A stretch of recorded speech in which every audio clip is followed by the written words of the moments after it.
NBA fans, welcome back to a brand new episode of 30 Teams and 30 Days. Let's get right into it.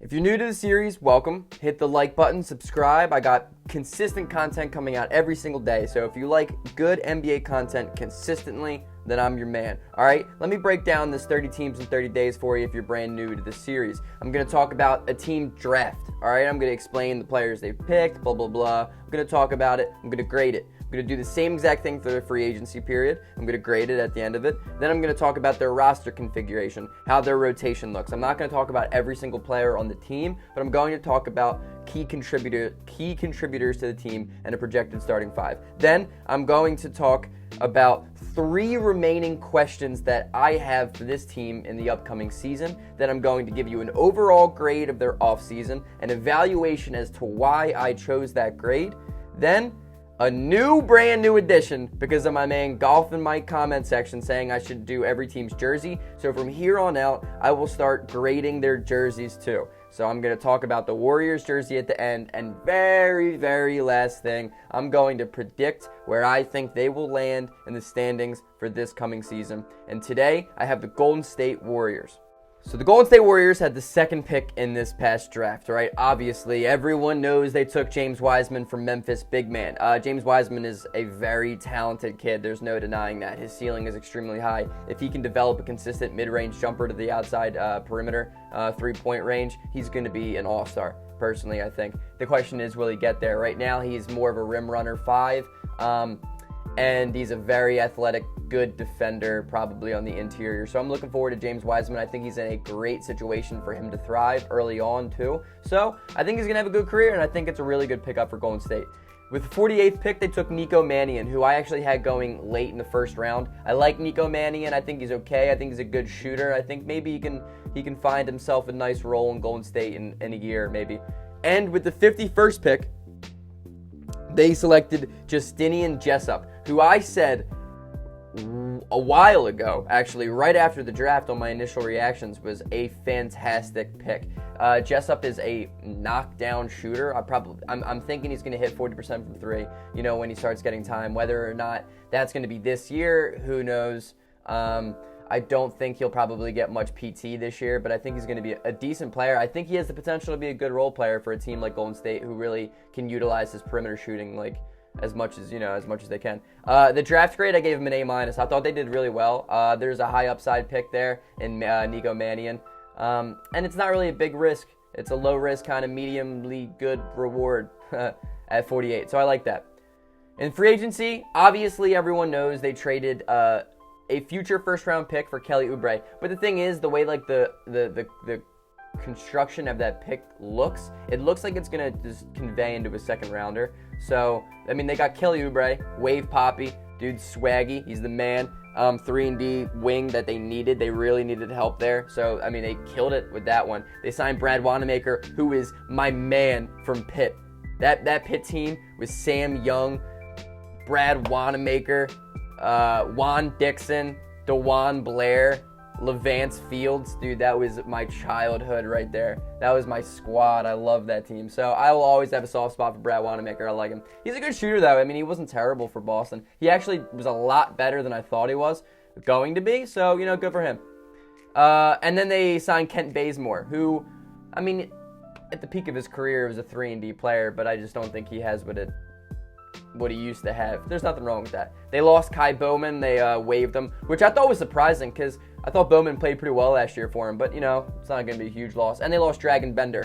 Wow. that man is the second quickest out of the league for being a top 5 pick, I feel like.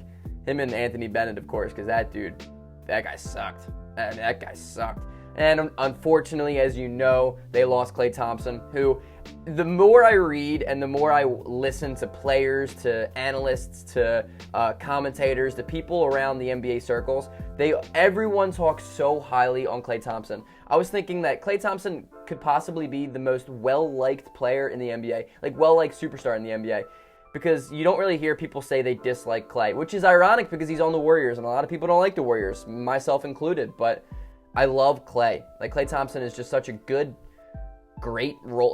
player. He really is so underrated, I feel like, because he's getting shadowed or overshadowed by guys like Steph and just championships, KD, the whole thing. But, so it's unfortunate they lost Klay to an Achilles tear. Man, he can't catch a break. But when he comes back, I hope more than anyone that he just comes back full throttle and just is killing it, because he deserves it, dude. For agency, I gave him a B+.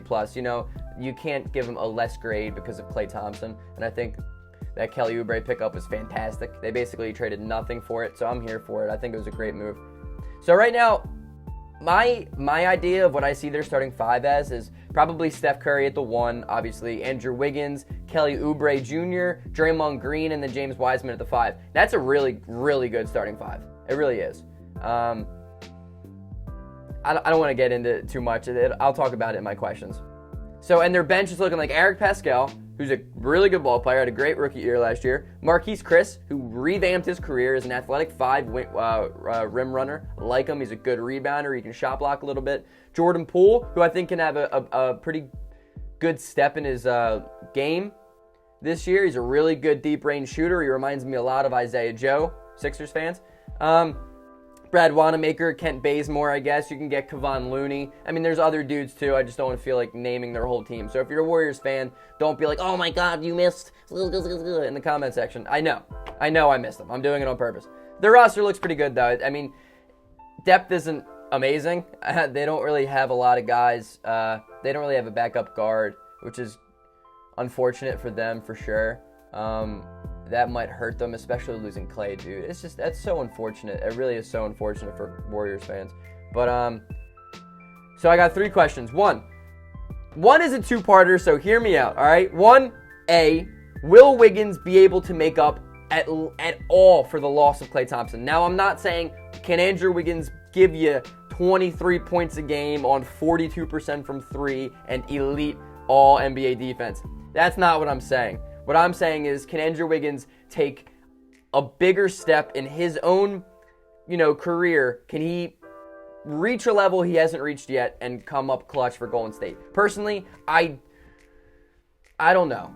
I want to say I don't think so, but that's probably my bias towards not liking him. I don't know. I think he's good, but at the same time, he's so inefficient. He can't shoot. He's a shot creator who shoots too much and isn't as good at shot creating as he should be. Defensively, he's never brought it. But Golden State is such a great atmosphere for players like that I really wouldn't be surprised if Wiggins can hit upwards to 20 points a game this year.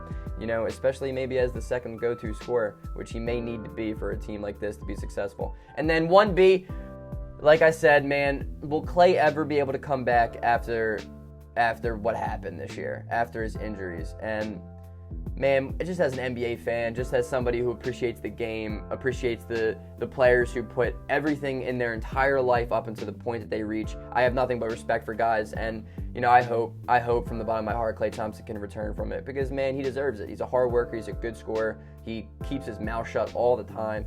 And he's a humble dude, and he deserves to come back more than anybody. So I hope to see he has a good year next year. Question number 2, is Steph Curry ready for a comeback MVP season? Because I'm starting to look at it. I'm starting to think, man, I think Steph has a chance to be a dark horse MVP candidate. I don't really know how dark horse it is since he's already won one, but man, he's set up to be a 30-point scorer this year. He really is, and dude, obviously, he's so good. I mean, he's a generational talent. He's the greatest shooter of all time. I don't care who you say in the comment section. He's the greatest shooter in the NBA that the NBA has ever seen. So, I think Steph is ready for a really, really big year, and I'm excited to see it. I don't really, again, like Steph Curry. But that's just because I don't like the Warriors. Question number 3, can James Wiseman win the Rookie of the Year this year? Personally, I don't think so. I don't think it's anything. It's not his fault, basically. Excuse me, man. Rain. It's my morning coffee right there. I don't think it's James Wiseman's default, he's not going to win Rookie of the Year, but I just don't see his opportunity to be a focal point in the offense as much as other rookies out there right now. You know, like LaMelo Ball is probably the favorite. See, I like James Wiseman, but he's offensively not developed enough to be able to give you 15 a game. I'll probably see his stats around like 12-8, 12-9, which is fantastic for a rookie. Fantastic. And I think he's a great player. I think he's going to be awesome, but I just don't think his stats are going to be inflated enough to look as a Rookie of the Year type guy. Overall, I gave them a B+. Now, they had an amazing offense. It's obviously super unfortunate what happened to Klay Thompson. It killed their chances of a championship run. You know what I mean? They were going to be regarded as an NBA contender, and right now I think that's out the window. It's unfortunate. You know, you hate to see that happen to anyone. I would love to see every single team full health, you know, battle it out in the playoffs, but it doesn't work like that, so that sucks. Regardless, I think they'll be a top 5 or 6 team in the West. I still think they could be really surprising. I think if you see Golden State around 2 or 3, then Steph Curry wins the MVP. But it's gonna be weird. I think the West is up for grabs right now, especially, you know, with Golden State, with Houston, who had a sneaky good offseason. A lot of teams got better. Denver is really, really good. So it's going to be a question mark, you know. But top 5 or top 6, I can confidently say that, I think. So their jerseys, I'm going to throw it on the screen, probably over here. If not over there, probably over there. So I'm looking it up on my Microsoft Word document right here. And I don't love it. I think it's similar to what Philadelphia did. Not that the jerseys are similar, but my idea towards it is similar. It looks like it's like an homage to the early 2000s Golden State jerseys with Baron Davis, and I loved those jerseys. Those were dope. Those were so fire. The color scheme on this jersey is sweet, but I don't know why the NBA teams have such a hard time. Just go back to a jersey. You don't have to redo it and make it just look weird. Like, these stripes on the side of this jersey are disgusting. They're awful. It makes no sense to me. I think they ruin the entire look. The fact that it says Oakland, like, I don't love it, but it's not like a monster deal breaker for me. The color scheme, like I said, is A1. It's literally A1. It's so fire. It reminds me of, it's very nostalgic. It reminds me of, like, my childhood watching Baron Davis yam on people and Steven Jackson and, you know, like all the old Warriors dudes. And Andres Biedrus, remember him, dude? Oh my God, what a weirdo! What a weird name.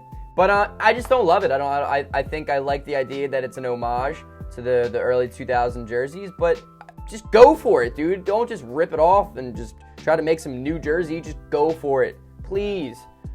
I don't get it. But I hope you like the video. If not, that sucks. I hope you like the next video that you watch. I don't know how YouTube works, dude. But like and subscribe. You know, join the community. I'm over 200 subscribers. That's freaking sweet. So thank you guys. Now I guess the next goal is 500. So if you want me to get to 500 subscribers, hit that button. Post notifications on. I don't know. Whatever you want to do. I'm not going to hate you if you don't, but I'll probably talk a lot of shit on you behind your back. So peace out. Go Sixers.